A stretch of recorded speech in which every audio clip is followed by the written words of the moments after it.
मी doctor Amol Pawar orthopaedic surgeon आहे. पलूसमध्ये orthopaedic practice करतो. त्याबरोबर आमच्या पलूस आणि सांगली परिसरामध्ये सामाजिक चळवळीमध्ये सहभागी असतो. आज आपण आपल्याला कोरोना बरोबरच जगायला शिकलं पाहिजे या विषयावरती मी आपल्याशी फेसबुकच्या माध्यमातून चर्चा करणार आहे. पहिल्यांदा माझा आवाज ऐकू येतोय का आणि मी क्लिअर दिसतोय का? जे ऑनलाईन आहेत मांडके सर, ओके.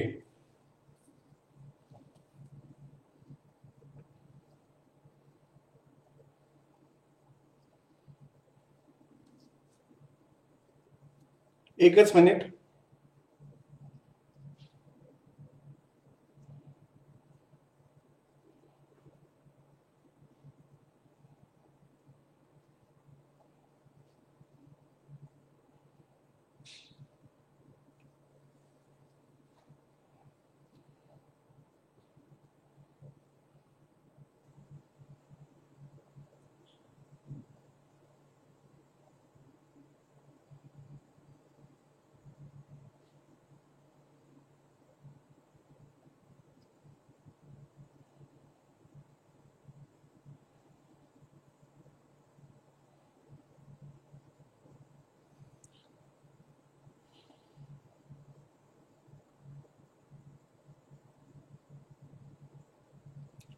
मी इतर पेजवरती हे शेअर करतोय.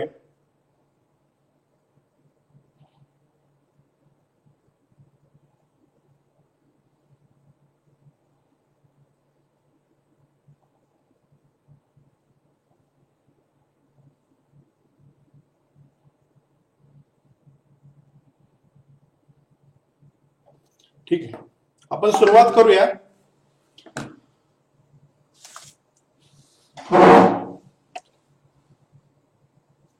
मला वाटते बरेच जण आलेले आहेत. 17 जण ऑनलाईन आहेत. मांडके सर नमस्कार. सुरू करूया आता. आपण पहिल्यांदा आजची परिस्थिती बघूया की सध्या कोरोनाने संपूर्ण जगभर काय तांडव सुरू केलेला आहे किंवा काय हाहाकार माजवलेला आहे. गेल्या 5 महिन्यापासून, डिसेंबर महिन्यापासून आजपर्यंत प्रचंड मोठी जीवितहानी आपल्या जगाची झालेली आहे. याच्यामध्ये आपण बघितलं तर आपल्या महाराष्ट्रामध्ये आजची परिस्थिती अशी आहे की जवळजवळ 33,000 कोरोनाग्रस्त रुग्ण आहेत. भारतामध्ये जवळजवळ 96,000च्या आसपास रुग्ण आहेत. भारतामध्ये एकूण 3,000च्या आसपास लोक मृत्युमुखी पडलेले आहेत आणि महाराष्ट्रामध्ये जवळजवळ 1,000च्या वरती मृत्युमुखी पडलेले आहेत. आपण बघितलं तर महाराष्ट्र असेल किंवा भारतामध्ये असेल, आपला जो मृत्यूचा दर आहे हा जवळजवळ 3% हा आहे. आणि जगामध्ये आता जवळजवळ 47 लाख लोक संपूर्ण जगामध्ये ह्या कोरोनाग्रस्त झालेले आहेत. ह्यापैकी एकट्या अमेरिकेमध्ये 15 लाखाच्या आसपास कोरोनाचे रुग्ण आहेत. तसंच त्याच्या पाठोपाठ रशिया असेल आणि त्यामध्ये युरोपियन राष्ट्र, प्रामुख्यानं United Kingdom, UK, Italy, France, Germany ही मुख्य त्या ठिकाणी देश आहेत की ज्या ठिकाणी 2 लाख आणि 2 लाखाच्या आसपास मोठ्या प्रमाणामध्ये कोरोनाग्रस्तांची रुग्णांची संख्या आता आहे. आपल्याकडं गेल्या 22 मार्च पासून जवळजवळ 4थ्यांदा आता लॉकडाऊन सुरू केलेला. आजपासून जवळजवळ 4था लॉकडाऊन सुरू केलेला आहे.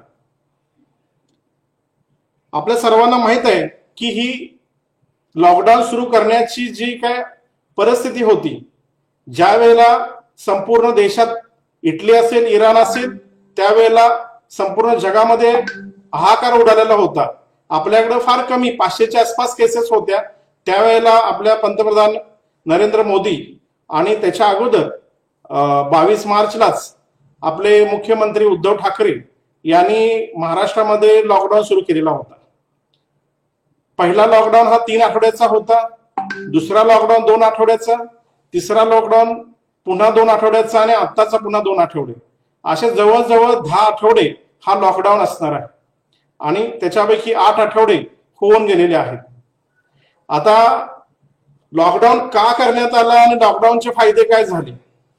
आपल्या सर्वांना माहित आहे की लॉकडाऊन ज्यावेळी केला होता त्यावेळेला आपल्या भारतातील आरोग्य व्यवस्था किंवा आरोग्याची सेवा करण्याची जी संपूर्ण यंत्रणा होती ती फार तुटपुंजी होती.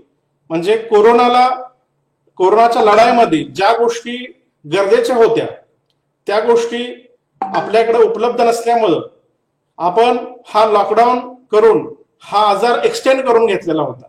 ह्या आपण बघितलेलं आहे की आजपर्यंत जवळजवळ 60 दिवस झालेले आहेत. त्या 60 दिवसामध्ये हा व्हायरस आपल्या महाराष्ट्रात असेल किंवा भारतामध्ये संत गतीनं त्याची वाढ होत आहे. हेच फक्त एक लॉकडाऊनचा फायदा झालेला आहे. दुसरा एक फार मोठा फायदा म्हणजे आपण जी तयारी केली नव्हती, म्हणजे काय की आपल्याकडं पीपीएची प्रचंड मोठ्या प्रमाणामध्ये कमतरता होती. त्याच्यामध्ये N95 मास्क असतील किंवा संपूर्ण किट असतील आणि व्हेंटिलेटरची अवस्था असेल किंवा कोविडसाठी सेपरेट रुग्णांची उपचार करण्यासाठीची व्यवस्था म्हणजे कोविड हॉस्पिटल्स ह्याची व्यवस्था ही फार कमी प्रमाणामध्ये आपल्याकडे होती. ती आपण गेल्या 1.5 महिन्यामध्ये 2 महिन्यामध्ये मोठ्या प्रमाणामध्ये त्याची तजवीज आता केलेली आहे असं प्रशासन आपल्याला सांगते.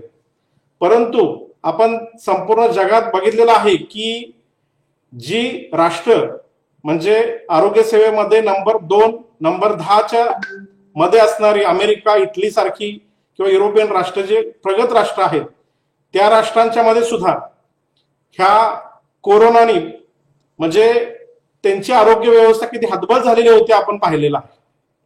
अशा अवस्थेमध्ये आपली जी तुटपुंजी आरोग्य व्यवस्था आहे त्याच्या सहाय्यानं आणि लॉकडाऊन मध्ये हा आजार संत गतीनं आपल्याकडे पसरत असल्यामुळं ह्याची जी संख्या आहे ती आपण पाहतोय ते आता आपण 1 लाख आता आपण या दिवसात किंवा उद्यापर्यंत 1 लाखाच्या आसपास आपल्या पूर्ण भारतामध्ये ही संख्या होणार आहे.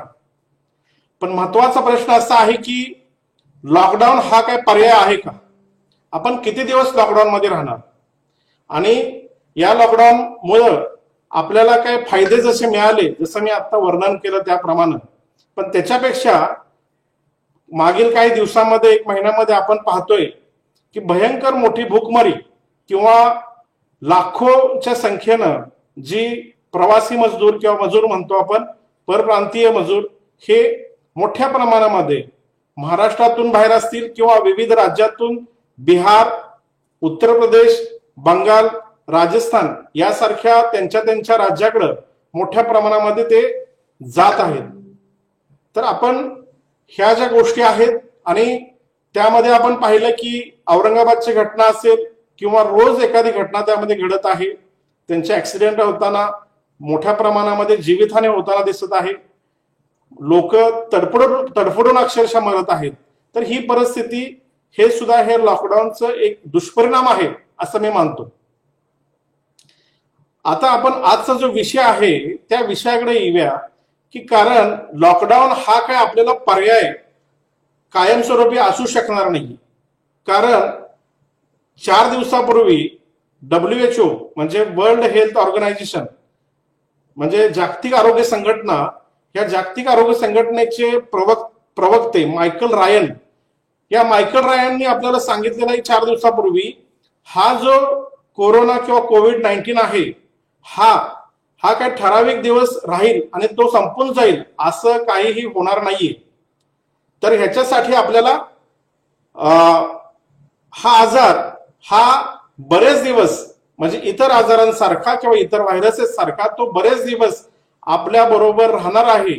बरेच वर्ष पण राहू शकतो, बरेच महिने पण राहू शकतो. त्यामुळं आपल्याला याच्या बरोबर जगायला शिकायलाच पाहिजे हे असं आपले WHO वर्ल्ड हेल्थ ऑर्गनायझेशनचे जे प्रवक्ते आहेत मायकल रायन यांनी सांगितलेलं आहे. तर आपण याच्याबाबत थोडक्यात ह्या कोरोना सारखा जो विषाणू आहे, ह्या विषाणू ज्या प्रमाणामध्ये आता जगामध्ये सर्वत्र पसरलेला आहे, हा काय एकमेव विषाणू आहे का? हा काय याच विषाणूने आतापर्यंत हाकार उडवलेला आहे का? ह्याच्या अगोदर अशा प्रकारचे विषाणू आलेच नव्हते का? हा फार मोठा प्रश्न आपल्या समोर आहे. तर ह्याची हिस्ट्री अशी आहे, ह्याची म्हणण्यापेक्षा अशा टाईपच्या व्हायरसची, अशा टाईपच्या विषाणूंची हिस्ट्री अशी आहे की फार पूर्वीपासून, म्हणजे बिफोर क्राइस्ट, बिफोर BC 3000, म्हणजे आजपासून जवळजवळ 5000 वर्षापासून अशा प्रत्येक शतकामध्ये अशा टाईपच्या आजाराने धुमाकूळ घातलेला होता. प्रत्येक शतकामध्ये असे आपल्याला मोठ्या प्रमाणामध्ये अशा साथी आढळून आलेल्या इतिहासामध्ये आहेत. त्यापैकी ठराविक गोष्टीची मी तुम्हाला कल्पना देणार आहे. आपल्याला जवळजवळ याचा इतिहास तुम्ही जर नेटवरती किंवा गुगलवरती सर्च केलं तर तुम्हाला लक्षात येईल की 5000 वर्षापूर्वी, म्हणजे बिफोर क्राइस्ट 3000 वर्षापूर्वी एक साथ आलेली होती. त्याला प्री हिस्टॉरिक एपिडेमिक सरका हा असा एक याचा आजार होता किंवा व्हायरसेसनी त्यावेळेला हा प्रचंड मोठ्या प्रमाणामध्ये जीवितहानी केलेली होती. तसंच त्यापासून आता जवळजवळ 1700चं दशक असेल, 1800चं दशक असेल आणि 1900चं दशक असेल, आणि आत्ताचं आपलं या ह्याच्यामध्ये गेल्या 100 वर्षामध्ये मोठ्या प्रमाणामध्ये व्हायरसेस आपल्या वातावरणामध्ये आणि आपल्या ह्या पृथ्वीवरती आढळून आलेले आहेत. आणि फार मोठ्या प्रमाणामध्ये एपिडेमिक असेल, पॅन्डेमिक असेल. एपिडेमिक म्हणजे काही ठराविक प्रदेशापुरता तो व्हायरसने प्रचंड मोठ्या प्रमाणामध्ये हानी केलेली असेल, किंवा पॅन्डेमिक मध्ये संपूर्ण जगभर त्या व्हायरसनी अशा प्रमाणामध्ये मोठ्या प्रमाणामध्ये हानी केलेली असेल. तर त्याच्यापैकी मी तुम्हाला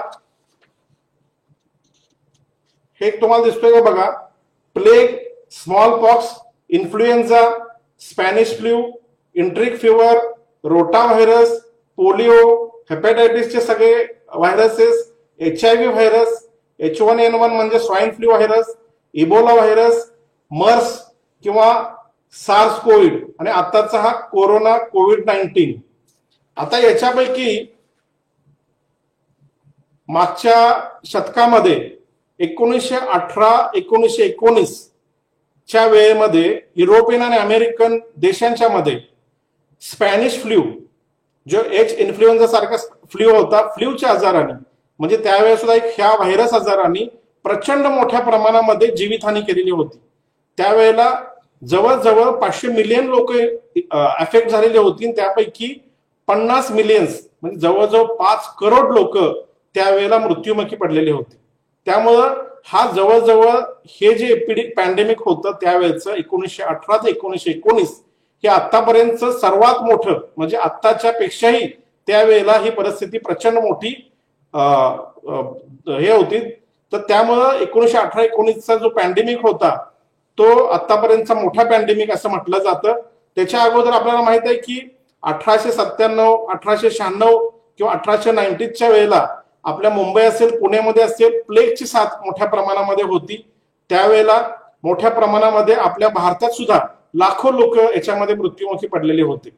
तर मला या निमित्ताने एवढंच सांगायचं आहे की जसं 1918 असेल, 1919 असेल, त्याच्यानंतर 1981 साली HIV नावाचा व्हायरस आपल्याला सर्वांना माहित आहे की त्याच्यातून एड्स नावाचा जो आजार होतो तो अजूनही त्याच्यावरती प्रॉपर औषध मिळालेलं नाहीये. परंतु त्याच्यावरती संशोधनानं आपण त्याचं लाईफ एक्सपेक्टन्सी वाढवलेली आहे.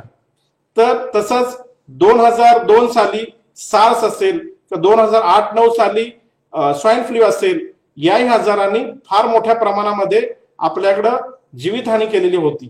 फार मोठ्या प्रमाणामध्ये व्हायरल इन्फेक्शन झालेलं होतं.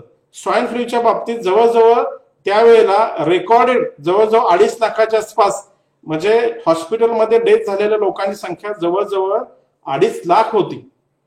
आणि त्यावेळेला काही मिलियन्स मध्ये लोक इन्फेक्ट झालेली होती. आणि अनरेकॉर्डेड जवळजवळ ती 2.5 लाखाची 4-4.5 लाखाच्या आसपास डेथ झाल्या असं त्या WHO किंवा बऱ्याच लोक तसं मानलं जातं. म्हणजे मला एवढंच सांगायचं आहे की आतापर्यंत वेगवेगळे व्हायरसेस आपल्या पृथ्वीवरती आलेले आहेत, वेगवेगळा उध्वंस माजवलेला आहे. त्यामुळं कोविड-19 हा फक्त एकमेव व्हायरस आहे असं नाही. त्यामुळं आतापर्यंतच्या लोकांनी या व्हायरस बरोबर त्यांनी म्हणजे लाईफ घालवलेले आहे. म्हणून आपण सुद्धा हे जो कोविड-19 आहे, हे जे काही जागतिक संकट आहे, याला सुद्धा न घाबरता ह्याला तोंड दिलं पाहिजे आणि याच्यातून मार्ग काढला गेला पाहिजे. तर आता आपण ह्याच्यातून मार्ग काय काढणार किंवा काय करायला पाहिजे? आपण कोरोना बरोबर जगायला पाहिजे म्हणजे काय करायला पाहिजे? तर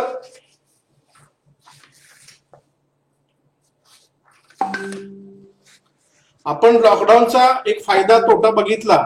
लॉकडाऊन म्हणजे एकमेव त्याला उत्तर आहे असं नाही. तर त्याच्यासाठी महत्वाचं जे आहे ती एक मी तुम्हाला स्लाइड दाखवतो. त्यामध्ये महत्वाची गोष्ट आहे की आपली लाईफस्टाईल सुधारणं, आपली लाईफस्टाईल हेल्दी लाईफस्टाईल असायला पाहिजे. त्याच्यामध्ये फिजिकल आणि मेंटल हेल्थ आपण बघणार आहोत. तसंच इम्युनिटी, आपली जी प्रतिकार क्षमता आहे ती बूस्ट अप करायला पाहिजे. ती कशा स्वरूपानं करायला पाहिजे ती आपण बघणार आहोत. आणि MDH म्हणजे हे मी शॉर्ट फॉर्म केलेला आहे की MDH बद्दल तुम्हाला मी थोडक्यात सांगणार आहे. तर आपण पाहूया की आपल्याला आता कोरोना बरोबर जगायला शिकलं पाहिजे म्हणजे काय करायला पाहिजे? तर आपण सर्वांनी आता लॉकडाऊन हा कदाचित 10 आठवड्यानंतर 31 मे नंतर संपणार आहे. त्याच्यानंतर तुम्हाला तुमच्या आयुष्यामध्ये या कोरोनाला घेऊनच तुम्हाला तुमचं काम, बाहेर पडणं, घरामध्ये असेल, बाहेर असेल किंवा आपल्या व्यवसायाच्या ठिकाणी असेल, आपल्याला त्याच्याबरोबरच राहून जगायला पाहिजे. त्याच्याबरोबर राहूनच आपला व्यवसाय करायला पाहिजे. त्याच्याबरोबर राहूनच आपल्याला बाहेर हिंडता फिरता यायला पाहिजे. तर आपण घरामध्ये असताना काय काळजी घेतली पाहिजे, बाहेर गेल्यानंतर काय काळजी घेतली पाहिजे, किंवा व्यवसायाच्या ठिकाणी असल्यानंतर काय काळजी घेतली पाहिजे, ह्याच्या काय गाईडलाईन्स आपण करायला पाहिजेत. आणि ह्या गाईडलाईन्स प्रत्येकाला त्याचं त्या क्षेत्रातल्या त्या व्यवसाय क्षेत्रातल्या लोकांना त्याच्याबद्दलचं ट्रेनिंग देणं मला असं वाटतं फार महत्वाचं आहे. तर आपण बघूया की आपण घरामध्ये काय काळजी घेतली पाहिजे. आता घरामध्ये काळजी काय घेतली पाहिजे म्हणजे आपण आपली लाईफस्टाईल म्हणजे जीवन पद्धतीच आपण आता सुधारणं गरजेचं आहे. आतापर्यंत भरपूर अस्वच्छता झाली, कसंही राहायचं झालं, भरपूर व्यसनं झाली. वेगवेगळ्या पद्धतीनं आपण आपल्या स्वतःची, आपल्या घराची, आपल्या घराच्या आजूबाजूच्या वातावरणाची आणि आपल्या गावाची, आपल्या शहराची अक्षरशः वाट लावून टाकलेली आहे. तर आपण या ठिकाणी आता आपली लाईफस्टाईल चेंज केली पाहिजे. आपलं शारीरिक आणि मानसिक स्वास्थ्य व्यवस्थित राहण्यासाठी, आपलं स्वतःचं शरीर व्यवस्थित ठेवण्यासाठी काय करायला पाहिजे, आपल्या सभोवतालचं वातावरण व्यवस्थित ठेवण्यासाठी काय करायला पाहिजे, आणि आपल्या वातावरणाच्या बरोबर आपण ज्या ठिकाणी राहतो, ज्या ठिकाणी व्यवसाय करतो त्या ठिकाणचं वातावरण, त्या ठिकाणचे आपले सहकारी यांच्यामध्ये सुद्धा ह्याचा अवेअरनेस झाला पाहिजे असं मला वाटतं. त्यापैकी आपण पहिल्यांदा बघूया की आपली हेल्दी लाईफस्टाईल म्हणजे आपलं शारीरिक आणि मानसिक आरोग्य व्यवस्थित ठेवण्यासाठी काय करायला पाहिजे. तर त्यासाठी मला असं वाटतं की आपण हा संतुलित आहार घेतला पाहिजे. आहारामध्ये बऱ्यापैकी प्रोटीनचं प्रमाण चांगलं पाहिजे. दुसरं म्हणजे पालेभाज्या, व्हिटॅमिनचं प्रमाण चांगलं पाहिजे. ज्या गोष्टी गरजेच्या असतात ते सगळे व्हिटॅमिन्स आपल्याला मिळालेच पाहिजेत, मिनरल्स मिळाले पाहिजेत, कॅल्शियम सारख्या गोष्टी असतील, रक्तवाढीच्या गोष्टी असतील, ह्या संपूर्ण गोष्टी आपल्याला घ्यायलाच पाहिजे. त्या अशा टाईपचा आपण संतुलित आहार घेतला पाहिजे. तसंच आपल्याला कमीत कमी 7 ते 8 तास रेस्ट म्हणजे झोप ही घेतलीच पाहिजे. झोप चांगली होणं हे आपल्या निरोगी आरोग्याचं फार चांगलं लक्षण आहे. त्यामुळे चांगली झोप लागणं, झोप होणं ही फार महत्वाची गोष्ट याच्यामध्ये आहे. आणि त्याबरोबरच आपल्याला थोडाफार कमीत कमी अर्धा तास ते 1 तासभर रोजच्या रोज व्यायाम हा केला पाहिजे. आपली हेल्थ व्यवस्थित ठेवण्यासाठी हे व्यायाम हा फार महत्वाचा आहे. तसंच आपलं मानसिक आरोग्य व्यवस्थित ठेवण्यासाठी आपल्याला रोज मेडिटेशन करायला पाहिजे, योगाच्या सहाय्याने काही योगासनं करायला पाहिजेत, प्राणायाम सारखी फार महत्वाची गोष्ट आहे, ती प्राणायाम रोजच्या रोज करायला पाहिजेत. अशा दृष्टीने मला असं वाटतं की मानसिक आणि शारीरिक आरोग्य व्यवस्थित ठेवण्यासाठी आपण प्रयत्न केला पाहिजे. हे झालं आपल्या घरामध्ये आपण ह्या गोष्टी करायच्या. तसंच आपल्या आजूबाजूचं वातावरण म्हणजे घरातलं वातावरण असेल, स्वच्छता फार महत्वाची ज्यामध्ये आहे. घरातली स्वच्छता, घराच्या आजूबाजू स्वच्छता, आणि आपण ज्या सोसायटीमध्ये ज्या समाजामध्ये राहतो, त्या गावाच्या शहरात राहतो, त्या शहराची गावाची स्वच्छता सुद्धा त्याच्यावर लक्ष ठेवणं, आपल्या आजूबाजूच्या घराची स्वच्छता ठेवणं ही मला असं वाटते फार महत्वाची गोष्ट आहे. बरेचसे आजार आहेत, बरेचसे बॅक्टेरिया, फंगस, व्हायरसेस हे आजूबाजूच्या घाणीच्या ह्याच्यातूनच ते उत्पादित होत असतात. त्यामुळे मला असं वाटतं की हे आपण याची काळजी घेतली पाहिजे. हे झालं हेल्दी लाईफस्टाईल कशी ठेवायची. तसंच ह्या संपूर्ण कोरोनाच्या बाबतीमध्ये आपण बघितलंय की माझ्या 2 फेसबुक लाईव्ह पण झाल्या याच्या अगोदर. याच्यामध्ये आम्ही प्रत्येक वेळेला थोडंफार लोकांचं प्रबोधन करायचा प्रयत्न केला. कोरोना हा आजार माणसापासून माणसाकडं हा संक्रमित होतो, म्हणून याच्याकडं फार मोठ्या प्रमाणामध्ये लक्ष देणं गरजेचं आहे. हा जो आजार आहे, हा व्हायरसचा आजार आतापर्यंतच्या व्हायरसपेक्षा हा कमी इन्फेक्टिव्ह असला तरी तो हायली कॉन्टेजियस आहे, हे लक्षात ठेवा. म्हणजे याचा संसर्ग हा मोठ्या प्रमाणामध्ये होतो. हा पहिल्या जुन्या व्हायरसेस सारखा तो संक्रमण होण्याचं जे लक्षण आहे ते दुसऱ्या कुठल्याही व्हायरसेसपेक्षा किंवा ह्याच्या पाठीमागचा जो स्वाईन फ्लू होता त्याच्या जवळजवळ दुप्पट ते 10 पट हा व्हायरस कॉन्टेजियस आहे. त्यामुळं आपल्याला काळजी घेतली पाहिजे. तिसरा एक मी सांगितलं होतं की एमडीएच हे जे शब्द आहे हा थोडासा तुम्ही लक्षात ठेवा. एम म्हणजे मास्क वेअरिंग, डी म्हणजे फिजिकल डिस्टन्सिंग, एच म्हणजे हँड वॉशिंग. ह्या 3 गोष्टी तुम्हाला जीवनामध्ये तुमचा इंटिग्रल पार्ट आताच बनवायला पाहिजे. जोपर्यंत कोरोनाचे पेशंट्स ह्या पृथ्वी तलावरती आहेत, इथून पुढं कमीत कमी 6 महिने ते जास्तीत जास्त कदाचित 2 वर्ष किंवा त्याच्यापेक्षा पण लागले तर जास्त दिवस आपल्याला काही लाईफस्टाईल चेंज करावं लागतील. त्यापैकी एक म्हणजे बाहेर पडताना, घरामध्ये नाही वापरला तरी चालेल, पण बाहेर पडताना तुम्हाला मास्क वापरणं हे आता इथून पुढं बंधनकारक होणार आहे. किंवा यापुढं मास्क वापरणं हे आपल्या आरोग्य दृष्टीनं फार महत्वाची गोष्ट असणार आहे. मग कोणी कोणता मास्क वापरायचा हा पण त्याच्यामध्ये एक भाग आहे. तर आपण प्रत्येक माणसाने कमीत कमी साधा आपला कॉटनचा ह्याचा मास्क वापरता चालतो, सर्जिकल मास्क वापरता चालतो. परंतु जी लोक क्राऊडेड प्लेसेसमध्ये सतत जास्त लोकांच्या संपर्कात येणार आहेत, म्हणजे फॉर एक्झाम्पल जे आमची फॅकल्टी आहे, आरोग्य क्षेत्र आहे, ह्या आरोग्य क्षेत्रामध्ये काम करणारे जे सर्व लोक आहेत, डॉक्टर्स पासून, नर्सेस पासून, वॉर्डबॉय पासून, आरोग्य कर्मचारी, सफाई कामगार असतील, त्यांनी, तसंच पोलीस असतील, सफाई कामगार असतील, आशा सेविका असतील, या लोकांनी N95 मास्क वापरायला पाहिजे.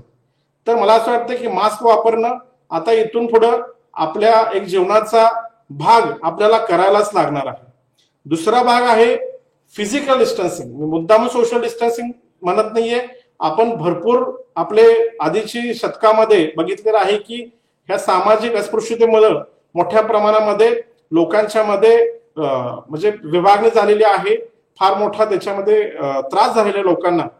तर फिजिकल डिस्टन्सिंग हा जो प्रकार आहे तो कमीत कमी मी म्हणतो 3 मीटर पेक्षा 1 मीटर ते 2 मीटर पेक्षा जास्त, म्हणजे कमीत कमी 6 फुटापेक्षा जास्त अंतर हे प्रत्येकाच्या मध्ये सतत पाहिजे. जवळ जाता कामा नये.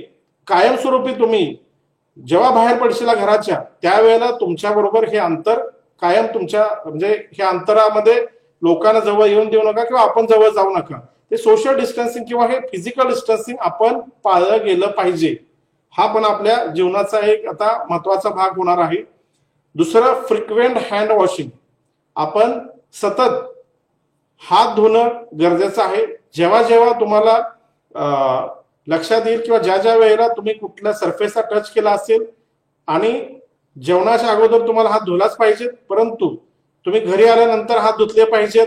तुम्ही दुसऱ्या कुठल्या ठिकाणी गेला, काही टच झाला, कुठली वस्तू घेतली तर त्यानंतर घरी आल्यानंतर सुद्धा हात धुतला पाहिजे. फ्रिक्वेंट हँड वॉशिंग हे फार महत्वाचा घटक आहे, कारण हे हाताच्या माध्यमातूनच हा व्हायरस एखाद्या सरफेस पासून तुमच्या चेहऱ्यामध्ये तोंड असेल, नाक असेल किंवा डोळ्यामधून तो तुमच्या शरीरामध्ये संक्रमित होणार आहे. त्यामुळे ह्या 3 महत्वाच्या गोष्टी आहेत. M for mask, D for distancing आणि एच फॉर हँड वॉशिंग. हे एमडीएच सूत्र, हे त्रिसूत्री तुम्ही लक्षात ठेवा. पुन्हा एकदा तुम्हाला सांगतो, MDH, M for mask wearing, D for physical distancing, H for hand washing. हे त्रिसूत्री आपण प्रत्येकानं अवलंबली पाहिजेच. आता पुढचा मुद्दा आहे की याच्याबरोबर हँड सॅनिटायझरचा वापर करणं, नॉन टच टेक्निक वापरणं ते त्याबरोबर महत्वाचंच आहे. आता आपण बघूया की आता लॉकडाऊन कमी झाल्यानंतर किंवा ह्या कोरोना बरोबर जगायचं म्हणजे आपण काय करायचं, तर घरामध्ये कसं राहायचं, बाहेर गेल्यानंतर कसं राहायचं, किंवा आपल्या व्यवसायामध्ये काय करायला पाहिजे. तर ह्याच्यात थोडक्यात मी तुम्हाला थोडक्यात सांगणार आहे की आपल्या घरामध्ये आपण आता इथून पुढे मी जे काही गोष्टी सांगतोय तो आपल्या जीवनाचा भागच होणार आहे. हा इथून पुढे आपल्याला अशा पद्धतीनंच आपल्या घरामध्ये काळजी घेतली पाहिजे. बाहेर गेल्यानंतर सुद्धा हे अशीच काळजी घेतली पाहिजे. तसंच तुमचे जिथं जिथं तुम्ही व्यवसाय करताय, व्यापार असेल, इंडस्ट्रीमध्ये असेल, आरोग्य क्षेत्रामध्ये हॉस्पिटलमध्ये असेल, किंवा शिक्षक असतील, किंवा कुठेही दुकानात असेल, किंवा एखाद्या शासकीय ऑफिसमध्ये असेल, तर त्या ठिकाणी काय करायला पाहिजे हे मला असं वाटतंय की हे फार महत्वाची गोष्ट आहे. आणि इथून पुढे येणाऱ्या काळामध्ये अशा पद्धतीनं आम्ही सर्व आमच्या भागातील सर्व सोशल ऍक्टिव्हिस्ट मिळून ह्याचे काय ट्रेनिंग मॉडेल आम्ही करणार आहोत. कारण प्रत्येकाने काय काय काळजी घेतली पाहिजे ह्या बेसिक गोष्टी आता प्रत्येकाला माहीत होणं गरजेचंच आहेत. ह्याच्याशिवाय आपल्याला गत्यंतर नाहीये. यानंतर कोरोना बरोबर जगायचं असेल तर काही गोष्टी आपल्याला पाळायलाच लागतील. काय महत्वाच्या गोष्टी आपल्याला काय गोष्टी टाळायच्या ते टाळायला लागतील. ज्या गोष्टी आता मी सांगतोय त्या फार महत्वाच्या आहेत. त्यापैकी जे आता मी तुम्हाला एमडीएस सांगितलं, ज्या वेळेला आपण मार्केटमध्ये जातो, ज्या वेळेला आपण बाहेर समाजामध्ये जातो, त्यावेळेला आपल्याला काही काळजी घ्यायला लागेल. ती काळजी काय घ्यायची, तर ज्या वेळेला तुम्ही बाहेर जाताय त्यावेळेला मग सांगितल्याप्रमाणे मास्क वापरलाच पाहिजे. दुसरं, सोशल डिस्टन्सिंगचा वापर केलाच पाहिजे. फिजिकल डिस्टन्सिंग 2 मीटरचं डिस्टन्स पाळलंच पाहिजे. तिसरं म्हणजे हँड वॉशिंग केलंच पाहिजे. जर हँड वॉशिंग करायची व्यवस्था नसेल तर कमीत कमी सॅनिटायझर वापरलं पाहिजे. कमीत कमी बाहेर गेल्यानंतर सरफेसेस जे असतील, जिथं कुठं आपण जाऊ, ज्या दरवाजाचं हँडल असेल, जिथं आपण बसू, खुर्चीचा भाग असेल, किंवा बाहेर कुठं उद्या नंतर बसेस चालू होतील, ट्रेन चालू होतील, स्टँड वगैरे त्यानंतर गर्दी होईल, त्या ठिकाणी आपण कुठं हात लावू. अशा ठिकाणी हात जर चुकून लागला तर आपल्या खिशामध्ये कायम एक सॅनिटायझरची बाटली असायला पाहिजे. सॅनिटायझर आपल्या हातावर टाकून लगेच ते हात निर्जंतुक केला गेला पाहिजे. हे झाली बाहेरची घ्यायची काळजी. तर आता घरामध्ये काय काळजी घ्यायची, जर अशा रीतीनं घरात बाहेरून एखादा व्यक्ती घरात आला तर स्वतः दरवाजा न उघडता आता लोकांना सांगायचं दरवाजा उघडा. एक झालं. घरात प्रवेश करण्याच्या अगोदरच किंवा घरात प्रवेश केल्या तुम्ही पहिल्यांदा हात धुतला पाहिजे, पाय धुतला पाहिजे. गरज पडली तर तुम्ही व्यवस्थित आंघोळ करून घ्या. हे झालं. दुसरा, तुमच्या बरोबर जे मार्केटमधून ज्या वस्तू आणलेल्या आहेत त्यापैकी जे हे असतील म्हणजे दुधासारख्या गोष्टी असतील तर दुधाचे जे दुधाच्या पिशवीचं वरचं कव्हर आहे ते व्यवस्थित स्वच्छ केलं पाहिजे. त्याच्यानंतर ते स्वच्छ केल्यानंतर सॅनिटायझर किंवा साबणाच्या पाण्याने स्वच्छ धुवून त्यानंतर कट करून ते उकळून ते दूध घेतलं गेलं पाहिजे. तसंच ज्या वस्तू आपण बाहेरून आणणार आहोत घरामध्ये त्या वस्तू आपल्याला गाईडलाईन्स आलेल्या आहेत त्या कमीत कमी 72 तास त्याला हात लावता कामा नये. त्या एखाद्या रूम मध्ये किंवा एखाद्या जागेमध्ये, एखाद्या कोपऱ्यामध्ये त्या वस्तू, संपूर्ण वस्तू ज्या अन्नधान्य असतील किंवा रोजच्या गोष्टी, गरजेच्या गोष्टी असतील, ज्या जीवनावश्यक गोष्टी आहेत, त्या सर्व गोष्टी 72 तासानंतरच त्या उपयोगात आणा. 72 तास त्याला हात लावू नका, असा आपल्याला काही गाईडलाईन्स आलेल्या आहेत त्या फार महत्वाच्या आहेत. तसंच आपल्या काही सोसायटीमध्ये लिफ्ट असतात. लिफ्ट मधनं जर दुसऱ्या तिसऱ्या मजल्यावर जायचं असेल तर लिफ्टचा वापर न करता स्टेअरकेसचा वापर करा. लिफ्टमध्ये जर समजा जायचं असेल तर त्या ठिकाणी एका टिश्यू पेपरने ते लिफ्टचा दरवाजे करा. तर अशा रीतीने छोट्या छोट्या काळजी आपल्याला घरामध्ये, घरात एंट्री करताना, घराच्या आतमध्ये काळजी घेणं गरजेचं आहे. घरामध्ये मास्क वापरलाच पाहिजे असं नाहीये, परंतु जी लोक घरामध्ये फ्लू सारख्या आजाराने वगैरे जर ताप असेल, वेगवेगळे जर आजार असतील तर त्यांनी मास्क वापरावा असं मला वाटतं. दुसरं,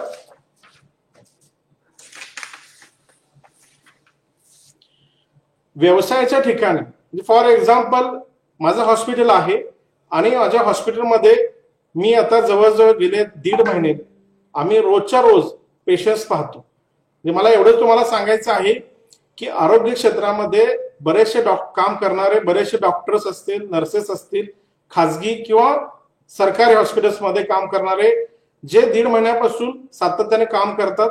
बरेचसे डॉक्टर काम करतात, बरेचसे डॉक्टर काम करत पण नाहीत.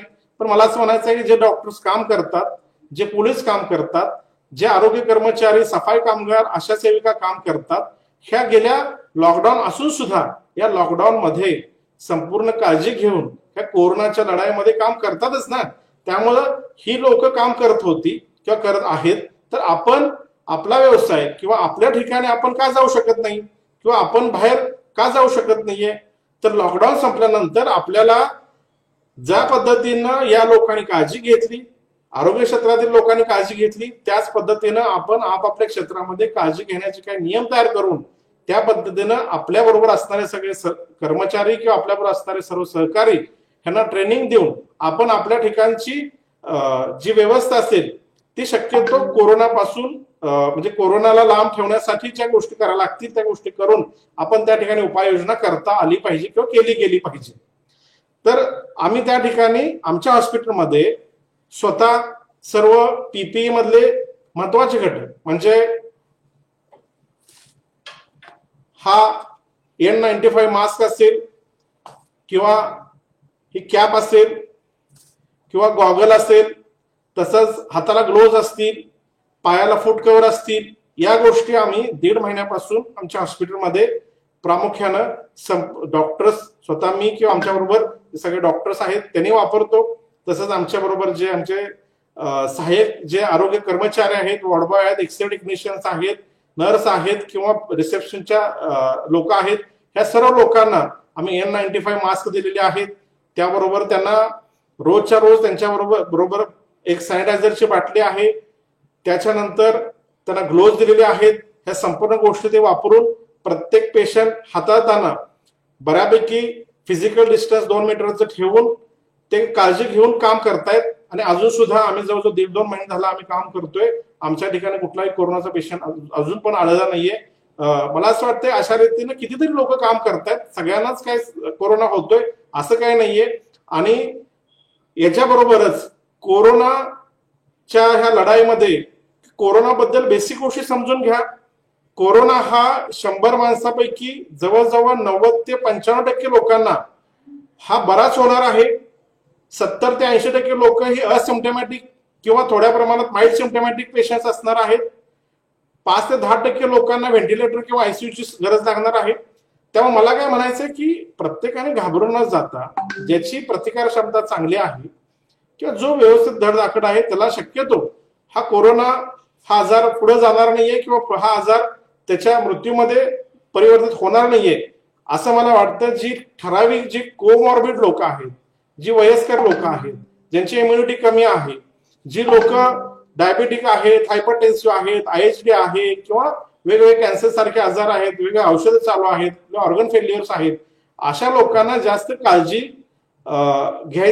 घ्यायची गरज आहे. तर मला एवढंच सांगायचं आहे की या कोरोना बरोबर आपल्याला जगायला शिकायलाच पाहिजे. वर्ल्ड हेल्थ ऑर्गनायझेशनच्या जे प्रवक्ते आहेत त्यांनी आपल्याला सांगितलेलं आहे की आपल्याला की हा कोरोना लगेच जाणार नाहीये, कदाचित तो कायमस्वरूपी आपल्याबरोबर असणार आहे. जसं HIV व्हायरस 40 वर्ष झाले, 80च्या दशकापासून 81 सालापासून आज तागायत तो समूळ नष्ट झालेला नाहीये. स्वाईन फ्लू सुद्धा H1N1 जो व्हायरस आहे तो 2008-9 साली आपल्या भारतामध्ये किंवा जगामध्ये आलेला होता. तो अजून सुद्धा कुठं ना कुठं तर त्याचे केसेस आढळतात. त्यामुळं हा कोरोना व्हायरस हा आपल्या बरोबर राहणार आहे, हे गाठ आपल्या मनाशी बांधून घ्या आणि ह्याच्याबरोबर आपल्याला राहायचं आहे, हे सगळ्या आता महत्वाचं आहे. आणि ह्याच्याबरोबर राहताना आपण काय काळजी घेतली पाहिजे याच्याबद्दल मी थोडक्यात माहिती सांगण्याचा प्रयत्न केला.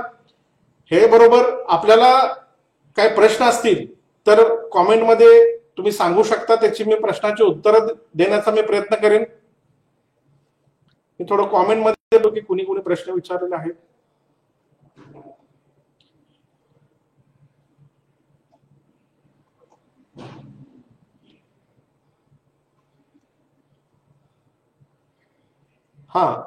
विजया जाधव मॅडमनी प्रश्न विचारलेला आहे, आता पावसाळा चालू होतोय, वातावरणाचा काय परिणाम होईल का या व्हायरसवरती?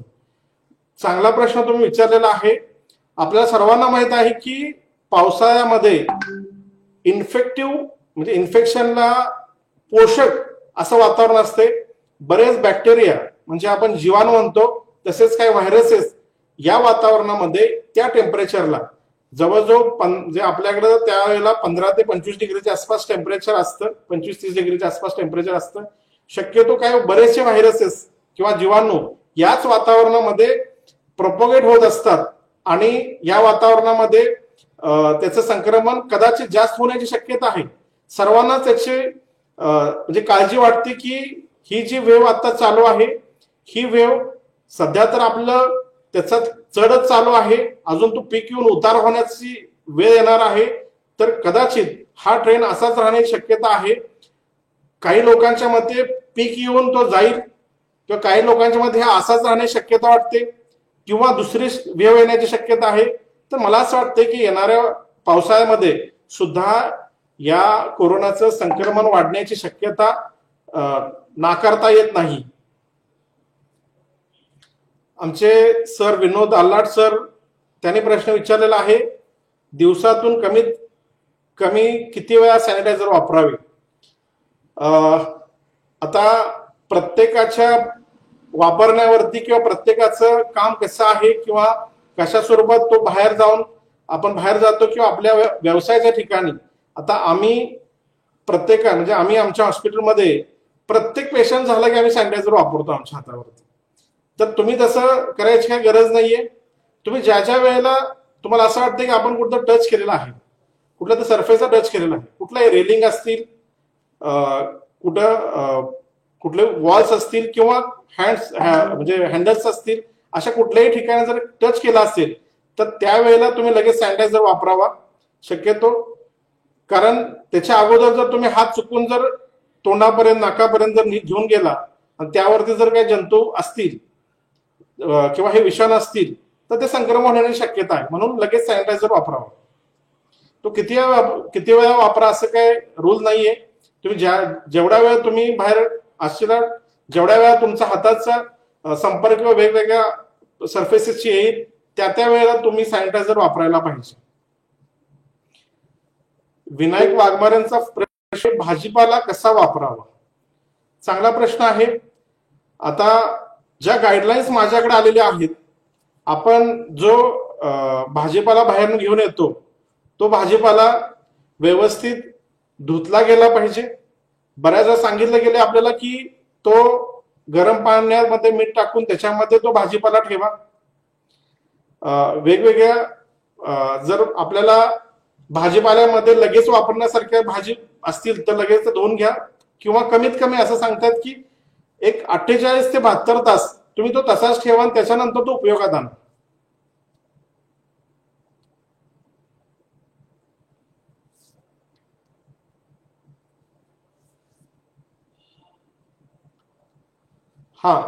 विनायक वाघमारेचा प्रश्न आहे, लहान मुलांना संसर्ग प्रमाण किती आहे? आपल्या सर्वांना माहित आहे की वयस्कर लोकांची प्रतिकार क्षमता आणि लहान मुलांची प्रतिकार क्षमता ही कमी असते. म्हणूनच आपण बिलो 10 इयर्स आणि अबाव 60 इयर्स ह्या दोन्ही वयोगटातील लहान मुलं असतील किंवा वयस्कर लोक असतील, या लोकांना शक्यतो संपर्कामध्ये आणू नका असं आपल्याला वेळोवेळी सांगितलं गेलेलं आहे. तर परंतु वयस्कर लोकांच्या मध्ये प्रतिकार क्षमता कमी असते, म्हणजे प्रतिकार क्षमता कमी असते किंवा वयाच्या मानाने त्यांच्या जे सिस्टीम्स असतात त्या व्हायरसचा संक्रमण झाल्यानंतर त्याला म्हणजे ज्या फायगोसायटोसिस प्रक्रिया असेल, मॅक्रोफेज असतील किंवा शरीरामध्ये ज्या प्रतिकार अँटीबॉडी तयार करण्याची जी सिस्टीम आहे ती जेवढी लहान मुलांच्या मध्ये आहे तेवढी वयस्कर लोकांच्या मध्ये नसते. त्यामुळं तसं बघितलं तर लहान मुलांच्या मध्ये प्रमाण फार कमी आहे, पण तरी सुद्धा संक्रमण होण्याची शक्यता आहे, परंतु त्याच्यातून डेथ व्हायचे प्रमाण हे फारच कमी आहे. डेथ व्हायचं प्रमाण जे आहे ते वयस्कर लोकांच्या मध्ये आहे.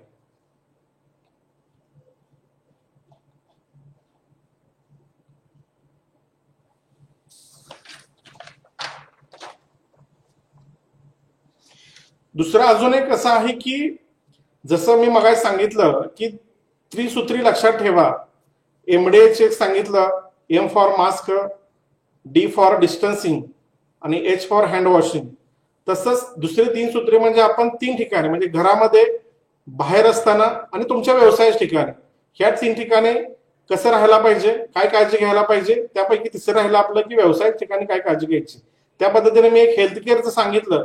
तसंच मला असं वाटतंय की प्रत्येकाने म्हणजे इंडस्ट्रीमधल्या लोकांनी बाहेर दुकानं, जे व्यापार पेठेमध्ये जी दुकानं आहेत ती, जर उद्या शाळा सुरू झाल्या तर शिक्षकांनी, मुलांनी, तसंच उद्यानंतर बऱ्याच ज्या गावातील ज्या गर्दीची ठिकाणं जी आहेत अशा ठिकाणी आपण कसं वागायला पाहिजे किंवा कसं काळजी घ्यायला पाहिजे, अशा प्रत्येक ठिकाणची त्या व्यावसायिक संघटनांनी एकत्र मिळून असे काही ट्रेनिंग मॉड्यूल्स तयार केले गेले पाहिजेत.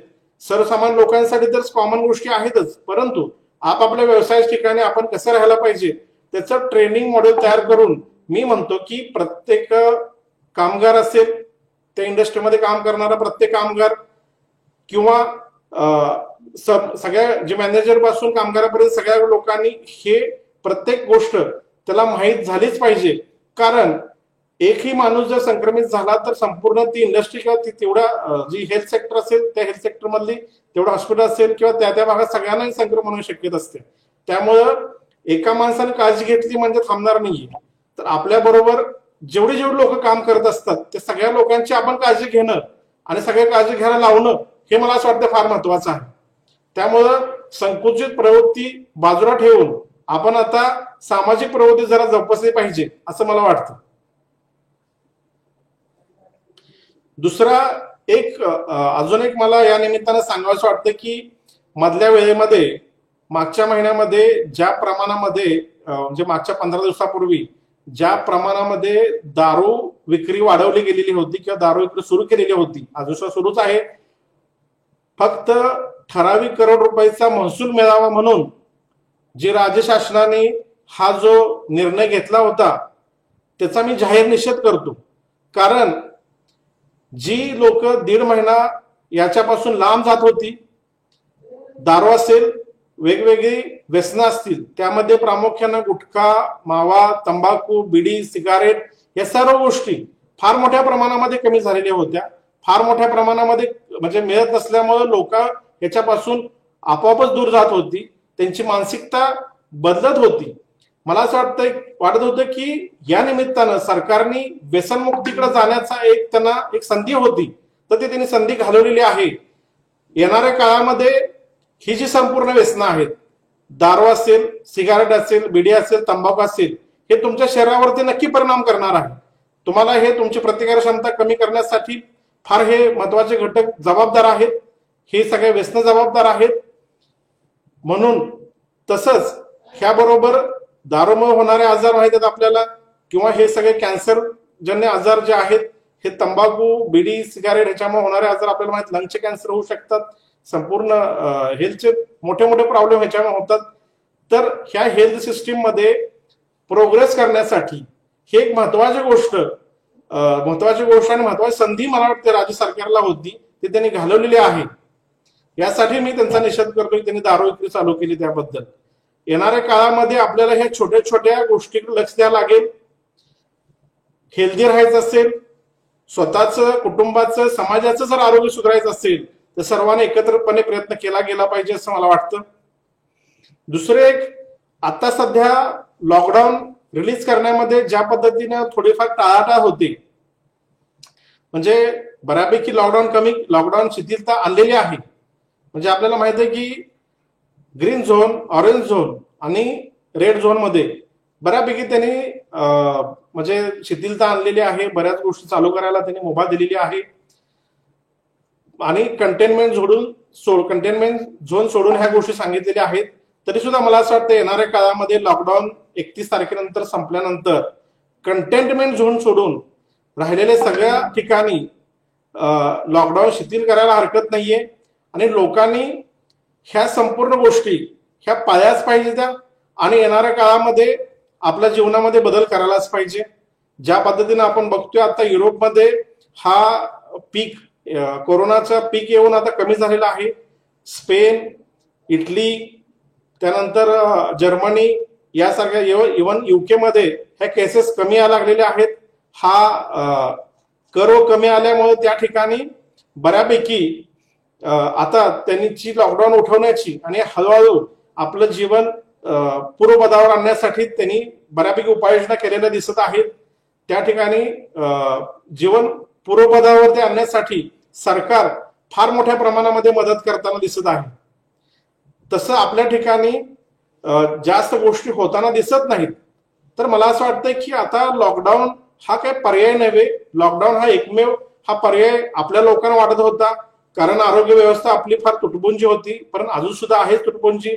आपल्या सर्वांना माहित आहे की आपल्या देशामध्ये जवळजवळ गरज म्हणजे 1,001 डॉक्टर गरज असताना आता जवळजवळ 11,000 लोकांच्या पाठीमागे एक MBBS डॉक्टर त्या ठिकाणी उपलब्ध आहे. ही आपल्या आरोग्याची व्यवस्था आहे. फार मोठ्या प्रमाणामध्ये व्हेंटिलेटरचा तुटवडा आहे. फार मोठ्या प्रमाणामध्ये नर्सेस किंवा आरोग्य कर्मचाऱ्यांची कमतरता आहे. 4 दिवसापूर्वी मी एका न्यूजपेपरमध्ये वाचलं होतं की जवळजवळ आपल्या महाराष्ट्र सरकारने, मागच्या सरकार असू दे किंवा हे सरकार असू दे, आज तागायत जवळजवळ 66% आरोग्य कर्मचाऱ्यांच्या, डॉक्टर्स पासून सगळ्या आरोग्य कर्मचाऱ्यांच्या सीट्स वेकंट आहेत. म्हणजे फक्त 34% लोकांच्या जीवावरती हे सार्वजनिक किंवा सरकारी आरोग्य व्यवस्था चालू आहे. आणि जे मेडिकल कॉलेज अकॅडमिक जो भाग आहे त्याच्यामध्ये सुद्धा जवळजवळ 40 ते 45% जागा वेकंट आहेत.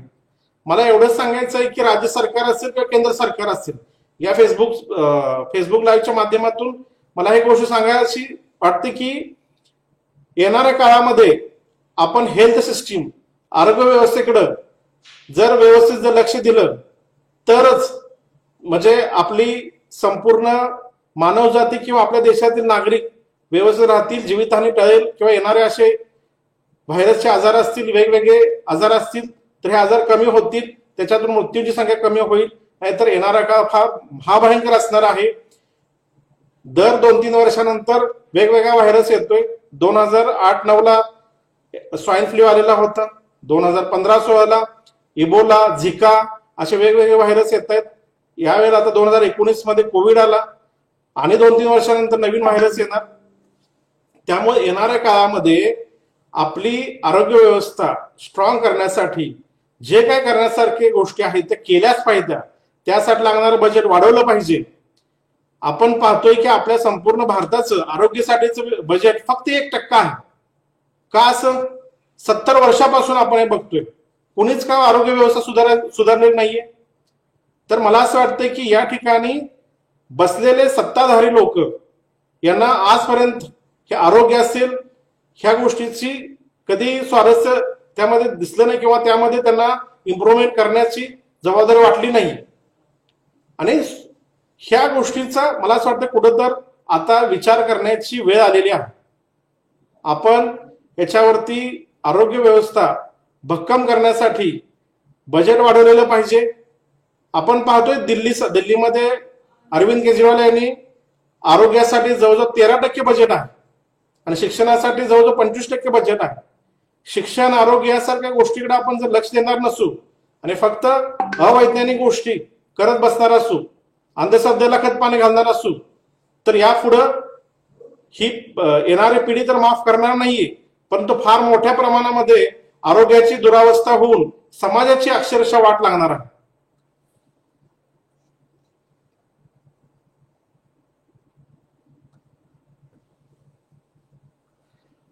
विनायक वाघमारे यांनी अनेक प्रश्न विचारला, किती तापमानापर्यंत हे विषाणू जिवंत राहू शकतात. तर आपल्याला पहिल्यांदा म्हणजे काही लोकांच्या मार्फत आपल्याला काही गोष्टी सांगितल्या की मोठ्या म्हणजे 30-40 डिग्री सेल्सिअसच्या वरती हा विषाणू टिकू शकत नाहीये. परंतु आपण पाहतोय की नागपूर सारख्या जवळजवळ 45 डिग्रीपेक्षा जास्त असणाऱ्या हवामानामध्ये हा व्हायरस मोठ्या प्रमाणामध्ये त्या ठिकाणी सुद्धा संक्रमित करतोय. याचा अर्थ या तापमानाचा ह्या विषाणूच्या संक्रमणावरती कुठलाही इफेक्ट होत नाही.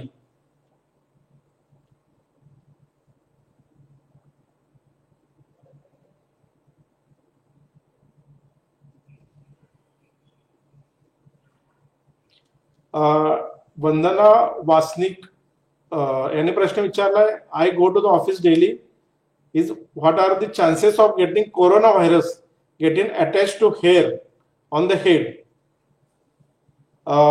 मॅडम, हा जसा वेगवेगळ्या सरफेसवरती जेवढ्या प्रमाणामध्ये त्याचं संक्रमण होण्याची जी शक्यता आहे त्याच प्रमाणामध्ये हेअरवरती म्हणजे केसांच्या वरती सुद्धा त्याच प्रमाणामध्ये तो त्या ठिकाणी जाण्याची शक्यता आहे. आपल्या याच्यातून म्हणजे ड्रॉपलेट्स मधून थुंकी असेल, शिंकेतून असेल किंवा बोलण्यातून जे तुषार निघतात त्याच्यातून 1 मीटर पर्यंत जवळजवळ लाखो करोडो असे म्हणजे विषाणू त्यात म्हणजे एखाद्या पॉझिटिव्ह पेशंट मधून ते जाऊ शकतात आणि जर दुसऱ्या सरफेसवर जसे पडतात तसे केसांच्या वरती पण ते पडू शकतात. त्यामुळे तर आमच्या हेल्थकेअर सिस्टीम मध्ये त्यांनी सांगितलेले कॅप घालणं फार महत्वाचं आहे.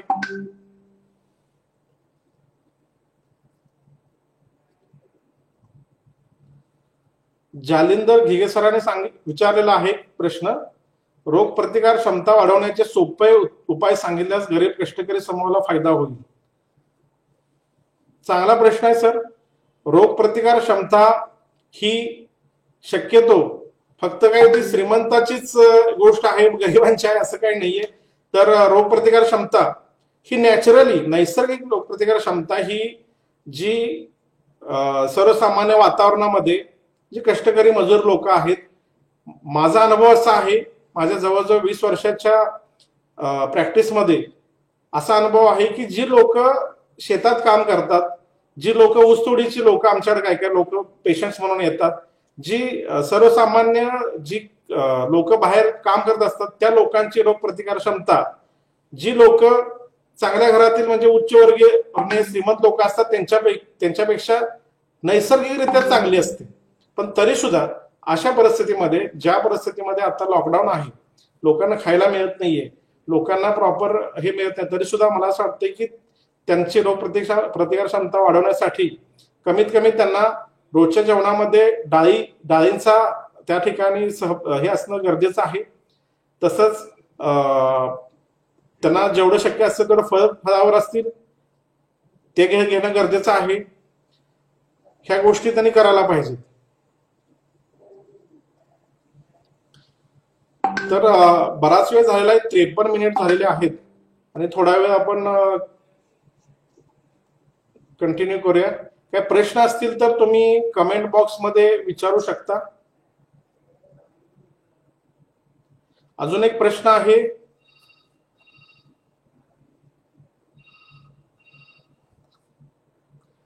कोरोना विषाणू कपड्यावर किती वेळ टिकतो, कोणती काळजी घ्यायची? कोरोना आजार किंवा कोरोनाचे जे विषाणू आहेत ते बऱ्यापैकी वेगवेगळ्या सरफेसवरती वेगवेगळ्या कालावधीपर्यंत राहतात. आपल्याला आपल्या काही गाईडलाईन्स आलेल्या आहेत त्यापैकी मी तुम्हाला वाचून दाखवतो. अल्युमिनियम सरफेसवरती ते 2 ते 8 तास राहू शकतात. वूड म्हणजे लाकडावरती 4 दिवस राहू शकतात. प्लास्टिक वरती 2 ते 5 दिवस राहू शकतात. मेटल वरती, पेपर वरती 5 दिवसापर्यंत राहू शकतात. स्टील वरती 2 ते 5 दिवसापर्यंत राहू शकतात. ग्लास वरती 4 ते 5 दिवसापर्यंत राहू शकतात. त्यामुळं हे रितसर आकडे हे आपल्याला गव्हर्नमेंटनी काय गाईडलाईन्स एसओपीज दिलेल्या आहेत त्यापैकी आहेत. तेजश्री पाटील मॅडमने एक प्रश्न विचारलेला आहे, फिजिकल डिस्टन्सिंग हा पर्याय योग्य आहे, पण लोकल सारख्या ठिकाणी हजारो लोक ज्यावेळी एकत्र प्रवास करतात अशा वेळी हा पर्याय कसा उपयोगी पडेल, त्यासाठी शासनाकडूनही खबरदारी गरजेची आहे.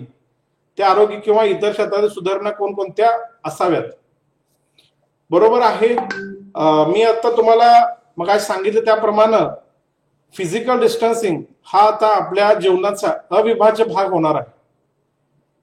मी जेवढा आता बाहेरच्या देशातील ज्या व्हिडिओज बघितल्या 2-3 दिवसापासून, मी काय फ्रान्समध्ये, स्पेनमध्ये, इटलीमध्ये काही व्हिडिओज मी बघितले, त्या ठिकाणी त्यांनी फार चांगली व्यवस्था केलेली आहे.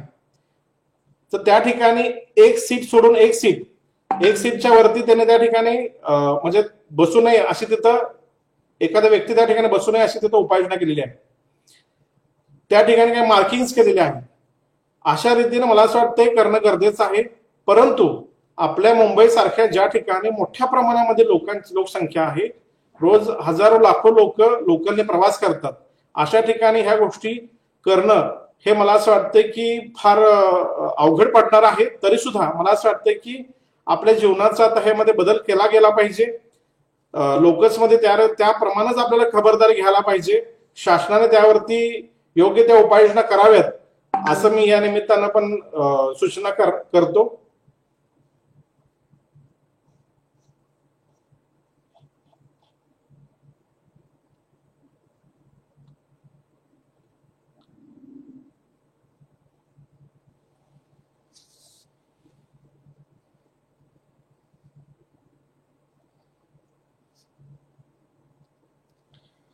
मला पुन्हा एकदा एवढंच सांगायचं आहे की सगळ्यांना प्रश्न बऱ्यापैकी मी जेवढे लोकांनी त्याच्यामध्ये कमेंटमध्ये दिलेले आहेत त्याचा मी प्रश्नाचे उत्तर देण्याचा प्रयत्न केलेला आहे. अजून काय प्रश्न असतील तर त्या कमेंटमध्ये टाका. मी नंतर त्याचा म्हणजे मी रिप्लाय देण्याचा प्रयत्न करेन.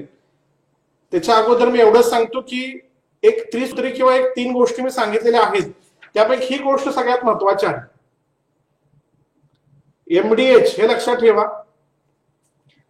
मास्क विअरिंग, फिजिकल डिस्टन्सिंग आणि हँड वॉशिंग, हे 3 गोष्टी येणाऱ्या काळामध्ये प्रत्येकाला करायलाच पाहिजेत. हे कशा करायच्या हे प्रत्येकाने ठरवा. त्याप्रमाणे मास्क वापरा, फिजिकल डिस्टन्सिंग पाळा, कमीत कमी 2 मीटरचं डिस्टन्सिंग पाळा आणि फ्रिक्वेंट हँड वॉशिंग करा. या सर्व गोष्टी तुम्हाला कोरोनापासून दूर ठेवण्याचा प्रयत्न करतील. जरी समजा झालाच तरी घाबरून जाऊ नका, योग्य ती काळजी घ्या. टेस्टिंग हे जास्तीत जास्त प्रमाणात झालं पाहिजे असं माझं म्हणणं आहे. मागच्या पण मी फेसबुक लाईव्ह मध्ये हे सांगितलेलं होतं. जेवढ्या जास्त आपण टेस्टिंग करू, जेवढ्या जास्त प्रमाणात टेस्टिंग होईल, तेवढ्या जास्त प्रमाणामध्ये आपल्याला तो पेशंट आयडेंटिफाय करता येईल. त्याच्याबरोबर त्याच्या सहवासात आलेल्या सर्व लोकांना ट्रेसिंग करून त्या लोकांचं पण आयडेंटिफाय करता येईल. अशा रीतीने जास्तीत जास्त आपण टेस्टिंग केलं तरच आपण याच्यावरती काहीतरी मात करू शकू. मला असं वाटतं की महाराष्ट्र सरकार कुठेतरी कमी पडायला लागलेलं आहे. आपल्या पाठीमागं जे तामिळनाडू राज्य सरकार आहे, त्या तामिळनाडू राज्य सरकारने गेल्या 10-15 दिवसामध्ये जवळजवळ आतापर्यंत गेल्या 1.5 महिन्यामध्ये अलीकडच्या 10-15 दिवसामध्ये डेली 10,000च्या वरती रोज टेस्टिंग करतायत. आज तागायत त्यांनी 3.5 लाख टेस्टिंग केलेले आहेत. त्यांच्यावर फक्त 11,000 रुग्ण सापडलेले आहेत. आपल्याकडे 33,000 रुग्ण सापडलेले आहेत आणि आपल्या फक्त टेस्टिंग 2.5 लाखाच्या आसपास टेस्टिंग झालेले आहेत. तर मला असं म्हणायचं आहे की जे तामिळनाडू सारखं राज्य करू शकतं 3.5 लाख टेस्टिंग, तर आपण काय करू शकत नाही. आपल्याकडे तर संख्या जास्त आहे. तर जास्तीत जास्त टेस्टिंग करणं गरजेचं आहे. त्यांनी आता ह्याच्यावरती एवढी मोठी मात केलेली आहे की कालची जी संख्या होती, संक्रमण होणाऱ्या संख्येपेक्षा रिकव्हर होण्याची संख्या त्यांची जास्त होती. आज ते कदाचित त्यांचा कर्व फ्लॅट होण्याची शक्यता आहे. तर ही स्टेज आपल्याला आणण्यासाठी जे केरळने प्रयत्न केलेले आहेत, जे खाली कर्नाटकमध्ये सुद्धा कदाचित थोड्याफार प्रमाणात प्रयत्न चांगले झालेले आहेत. आंध्र प्रदेश, तेलंगणा ह्या खालचे जे दक्षिणातले सर्व राज्य आहेत, त्या ठिकाणी हे प्रसिद्धीपासून लांब असणारे राज्य आहेत. ह्या सर्व राज्यामध्ये खरंच चांगल्या रीतीने उपाययोजना होताना दिसते. त्याचा आम्ही सतत त्याचा स्टॅटिस्टिक्स बघतो की कुठल्या राज्यामध्ये कसं वाढ चाललेली आहे, कसं कमी यायला लागलेलं आहे, कसे कर होत आहेत, फ्लॅट होत आहेत का, त्याचा उतार कसा होतोय, हे फार महत्वाचं आहे. मला काळजी फक्त आपल्या महाराष्ट्राची फार जास्त प्रमाणात वाटते. ज्या पद्धतीनं ह्या रुग्णाची संख्या वाढते ती गोष्ट फार चिंताजनक आहे. मुंबईमध्ये फार मोठ्या प्रमाणामध्ये संक्रमण होतंय आणि जी आपण टेस्टिंग करतोय त्या माध्यमातून जी संख्या पुढे येत्या ही फक्त हिमनगाचा टोक आहे लक्षात घ्या. किंवा ज्या डेथ होत्यात ह्या फक्त हॉस्पिटलमधल्या डेथ आहेत हे लक्षात घ्या. ज्या घरामध्ये होणाऱ्या डेथ आहेत किंवा अनरेकॉर्डेड डेथ आहेत, अनरेकॉर्डेड असिम्टोमॅटिक पेशंट्स आहेत, हे फार मोठ्या प्रमाणामध्ये आहेत. त्यामुळं हे मोठ्या प्रमाणामध्ये महाराष्ट्रात किंवा मुंबई पुण्यामध्ये फार मोठ्या प्रमाणामध्ये प्रसारित झालेलं आहे. तिकडून येणारे जे लोक सध्या आहेत त्यांना फोर्सफुली इन्स्टिट्यूशनल क्वारंटाईन करण्यासाठी सांगितलं जातंय. काही लोक करतायत, काही लोक करत नाहीत. पण मला या निमित्तानं सांगायचं वाटतं की सर्वांनी काळजी घेतली पाहिजे. कमीत कमी 14 दिवस जो इन्क्युबेशन पिरियड आहे त्या 14 दिवसासाठी तुम्ही क्वारंटाईन झालंच पाहिजे आणि अशा रीतीनं आपण कुठेतर ते थांबवायचा प्रयत्न करायला पाहिजे. गेल्या 2 महिन्यामध्ये मला एवढंच सांगायचं वाटतं की आम्ही पलूस तालुक्यामध्ये आमची सगळी डॉक्टरांची टीम असेल, सरकारी डॉक्टर, प्रायव्हेट डॉक्टर्स, त्याच्यामध्ये होमिओपॅथिक लोकांनी सुद्धा चांगली मदत केलेली आहे. तसंच प्रशासकीय यंत्रणा, पोलीस यंत्रणा, आशा वर्कर, सफाई कामगार ह्या लोकांनी फार चांगल्या रीतीनं या ठिकाणी काळजी घेतलेली आहे. सर्वे करण्यापासून ते जवळजवळ ट्रीटमेंट देण्यापर्यंत सिलेक्ट करण्यामध्ये चांगल्या रीतीने घेतल्यामुळे आज तागडे 2 महिन्यामध्ये पलूस तालुक्यामध्ये एकही कोरोना बाधित पेशंट आढळला नाहीये. त्याबद्दल मी सर्व लोकांचं खरं तर धन्यवाद पण मानतो आणि त्यांचं अभिनंदन पण करतो. मला वाटतं 1 तास झालेला आहे. आपण आपलं फेसबुक लाईव्ह आपण आता शेवटच्या टप्प्यात आलेला आहे. काय प्रश्न असतील तर विचारू शकता. प्रश्न असतील तर आपण हे फेसबुक लाईव्ह संपवण्याच्या मार्गावरती आहोत.